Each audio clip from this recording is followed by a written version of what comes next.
Hey everyone! Today, we're going to show you how to remove duplicates in Excel. I'll walk you through the process step by step. So let's get into it. Get rid of it! Step 1. Open your Excel file. Open the Excel file where you suspect there might be duplicates.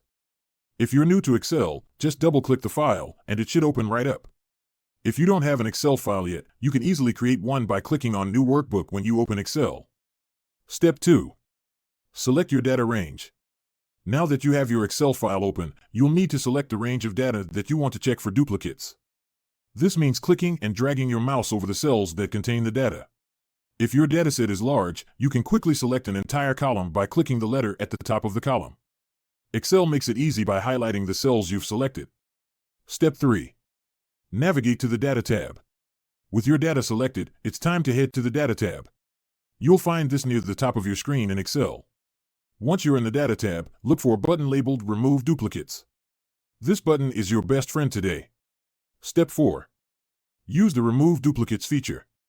When you click Remove Duplicates, a new window will pop up.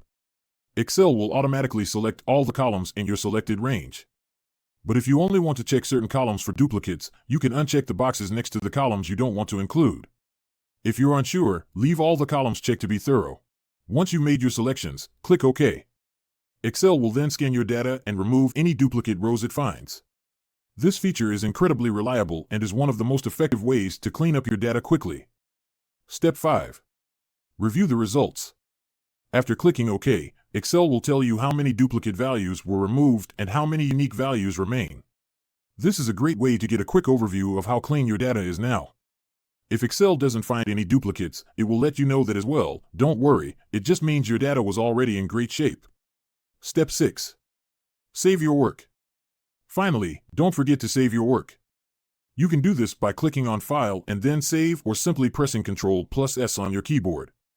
Saving regularly is always a good habit, especially after making significant changes like removing duplicates. And there you have it.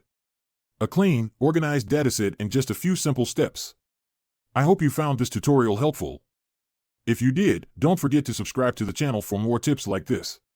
Also, hit the like button and share this video with anyone who might find it useful. And as always, leave a comment below if you have any questions or topics you want me to cover next time. Thanks for watching and happy excelling.